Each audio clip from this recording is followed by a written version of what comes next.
Selamat pagi anak-anak, selamat berjumpa lagi di pembelajaran tematik tema 9, benda-benda di sekitar kita, subtema 1, pembelajaran 3 dan 4. Nah, bagaimana kabarmu hari ini? Semoga semuanya dalam keadaan sehat ya. Nah, sebelum pembelajaran kita mulai anak-anak, mari kita melakukan yaitu berdoa terlebih dahulu. Semoga di pembelajaran hari ini dapat bermanfaat dengan baik. Baik, mari kita berdoa. Berdoa dimulai. Berdoa selesai. Anak-anak, tujuan di pembelajaran kita hari ini yang pertama, siswa mampu menjelaskan jenis-jenis iklan dalam media cetak serta mampu menyajikan hasil kesimpulan isi teks iklan media cetak. Yang kedua, siswa mampu menjelaskan garis lintang dan garis bujur suatu daerah serta mampu memberikan contoh kenampakan alam Indonesia baik perairan maupun daratan. Yang ketiga, siswa mampu menjelaskan sikap persatuan dan kesatuan serta manfaat lain dari menjaga persatuan dan kesatuan dalam keberagaman masyarakat Indonesia. Nah, itu nanti 3 tujuan pembelajaran kita hari ini. Anak-anak, untuk lebih jelasnya, mari kita perhatikan tayangan-tayangan berikut ini. Baiklah anak-anak, sekarang kita belajar pendalaman materi tema 9, benda-benda di sekitar kita, subtema 1, pembelajaran 3 dan 4.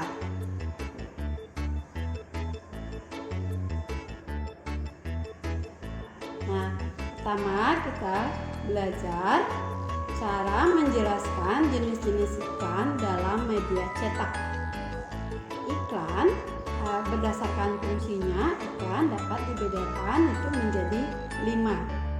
Pertama ada iklan pemberitahuan, iklan undangan, iklan layanan masyarakat, iklan permintaan, dan iklan penawaran. Itu ada 5 iklan berdasarkan fungsinya. Nah, selain berdasarkan fungsinya, iklan juga dibedakan berdasarkan bentuknya, yaitu sebagai berikut: iklan baris dan iklan kolom. Nah, untuk menyajikan hasil kesimpulan isi teks dalam iklan media cetak, berdasarkan isinya, iklan harus memenuhi syarat-syarat, antara lain sebagai berikut. Pertama, menyampaikan iklan harus objektif dan jujur. Nah, itu yang kedua, deskripsi singkat, jelas, dan mudah dipahami. Yang ketiga, iklan tidak menyinggung pihak lain. Yang keempat, menarik perhatian masyarakat. Nah, ada 4 berdasarkan isinya, yaitu cara menyajikan kesimpulan isi pada media cetak. Nah, berdasarkan bahasanya, iklan juga harus memenuhi syarat-syarat. Adapun syarat-syaratnya, pertama, menggunakan pilihan kata yang tepat, menarik, logis, dan sopan. Yang berikutnya, kalimat yang digunakan memikat masyarakat. Yang berikutnya, bahasa yang digunakan disusun untuk menonjolkan informasi yang penting seperti keunggulan produk atau promosi. Yang terakhir yaitu teks iklan harus menuju sasaran yang tepat. Nah, keempat ini tadi syarat-syarat iklan berdasarkan bahasanya. Selanjutnya kita akan belajar cara menjelaskan garis lintang dan garis bujur suatu daerah. Nah, letak astronomis adalah letak suatu wilayah berdasarkan garis bujur dan garis lintang pada peta. Apa yang dimaksud dengan garis bujur? Garis bujur adalah garis khayal yang membentang secara vertikal di atas permukaan bumi. Nah, itu disebut dengan garis bujur. Garis bujur berfungsi untuk menentukan pembagian waktu di seluruh permukaan bumi.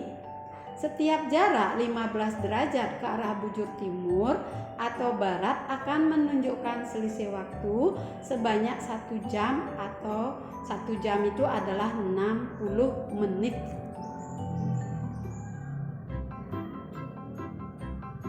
Nah, garis lintang adalah garis khayal yang membentang secara horizontal di atas permukaan bumi.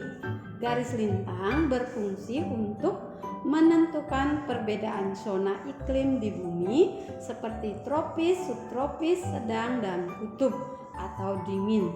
Nah, itu disebut dengan garis lintang, yaitu garis khayal yang membentang secara horizontal di atas permukaan bumi. Adapun fungsi garis lintang itu untuk menentukan perbedaan zona iklim di bumi seperti tropis, subtropis, sedang, dan kutub atau dingin. Ya.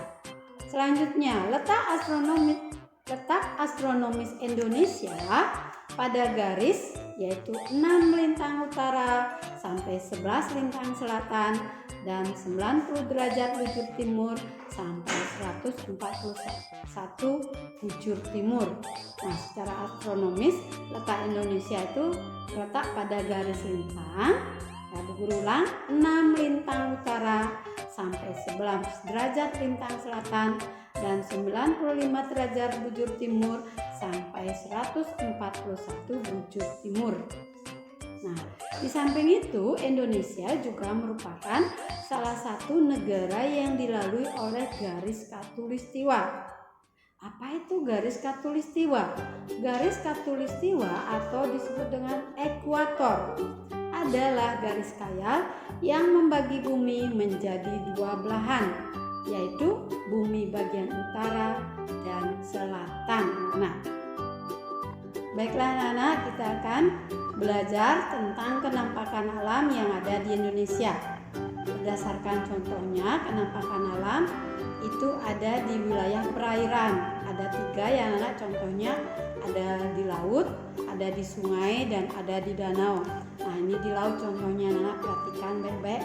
Di laut yaitu pekerjaannya seorang nelayan, sedangkan di sungai ini ada yang namanya pasar yang ada di sungai, dan juga ada danau. Itu adalah kenampakan alam di perairan. Selanjutnya contoh kenampakan alam yang ada di wilayah dataran, yaitu seperti dataran tinggi, dataran rendah, dan pantai. Yang termasuk dataran tinggi yaitu pegunungan, sedangkan dataran rendah itu sawah, dan pantai ya di pantai ya anak. Nah, itu adalah ada 3 contohnya pada wilayah dataran. Nah, selanjutnya kita belajar menjaga persatuan dan kesatuan. Nah, anak-anak masih ingat apa itu Sumpah Pemuda? Nah, di sini kita akan belajar tentang menjaga persatuan dan kesatuan. Peristiwa Sumpah Pemuda mengajarkan kepada kita agar memiliki semangat, yaitu persatuan tanpa melihat suatu perbedaan untuk mencapai cita-cita yang sama, yaitu kemerdekaan Indonesia. Nah, adapun tujuannya yaitu agar negara Indonesia setelah merdeka yaitu dapat mewujudkan kesejahteraan bagi seluruh rakyat Indonesia. Nah, itu adalah tujuan dari menjaga persatuan dan kesatuan. Nah, berikut yaitu merupakan sikap yang dapat kita kembangkan untuk menjaga persatuan dan kesatuan dalam keberagaman masyarakat di Indonesia. Nah, itu ada 4 yaitu sikapnya yang harus kita kembangkan. Pertama itu mengembangkan sikap saling menghargai. Berikutnya, tidak mendahulukan kepentingan kelompok, ras, dan suku di atas kepentingan negara. Selanjutnya yaitu memiliki sikap toleransi. Dan yang terakhir yaitu mengembangkan rasa nasionalisme dan kesadaran sosial. Inilah ada 4 sikap yang harus kita kembangkan untuk menjaga persatuan dan kesatuan dalam keberagaman masyarakat di Indonesia. Nah, ini masih banyak ada yang lain ya Nana. Masih dalam pelajaran yaitu bagaimana cara menjaga persatuan dan kesatuan. Sikap menjaga persatuan dan kesatuan dapat kita lakukan dimanapun kita berada, baik dalam keluarga, lingkungan sekolah maupun lingkungan masyarakat. Nah, itu diperhatikan ya Nana. Nah, dimanapun kita berada, kita harus bisa menjaga sikap persatuan dan kesatuan. Nah, dengan menjaga persatuan dan kesatuan, kita dapat selalu menjaga hubungan baik dengan orang lain. Berikut adalah manfaat lain dari menjaga persatuan dan kesatuan. Nah, di sini ada yaitu menumbuhkan sikap saling menghargai. Nah, selanjutnya ada menghindari perselisihan dan permusuhan. Nah, ada juga menjaga atau menjalin kerjasama antar warga seperti dalam kegiatan gotong royong. Nah, di sini anak-anak perhatikan gambarnya ya. Nah, di sini ada yaitu sikap kerjasama antar warga seperti dalam kegiatan gotong royong. Nah, ada juga yaitu sikap menumbuhkan rasa toleransi antar warga masyarakat. Ada juga membiasakan saling membantu atau tolong-menolong antar warga. Nah, inilah manfaat lain dari menjaga persatuan dan kesatuan. Sekian pembelajaran kita hari ini. Nah, Guru mau bertanya nih, bagaimana perasaanmu setelah mengikuti pelajaran tadi? Semoga menyenangkan ya. Nah, sekarang kita akan bersama-sama membuat kesimpulan untuk pelajaran tadi. Nah, kesimpulan yang pertama, Tuan Nana, berdasarkan fungsinya, iklan dibedakan menjadi 5, yaitu iklan pemberitahuan, iklan undangan, iklan layanan masyarakat, iklan permainan, dan iklan penawaran. Nah, selain berdasarkan fungsinya, iklan juga dibedakan berdasarkan bentuknya, yaitu iklan baris dan iklan kolom. Nah, untuk kesimpulan yang kedua, letak astronomis adalah letak suatu wilayah itu berdasarkan garis bujur dan garis lintang pada peta. Kemampuan alam atau kenampakan alam itu Indonesia dapat dibedakan menjadi 2, yaitu kenampakan alam berdasarkan wilayah perairan dan kenampakan alam berdasarkan wilayah daratan. Untuk kesimpulan yang ketiga, sikap menjaga persatuan dan kesatuan dapat dilakukan di mana saja, baik itu berada dalam keluarga, lingkungan sekolah maupun lingkungan masyarakat. Nah, itu tadi kesimpulan pelajaran kita hari ini. Nah, anak-anak, sebelum tutup pembelajaran kita hari ini, mari kita berdoa. Berdoa dimulai. Berdoa selesai. Anak-anak, demikian pembelajaran kita hari ini. Sampai jumpa. Dah.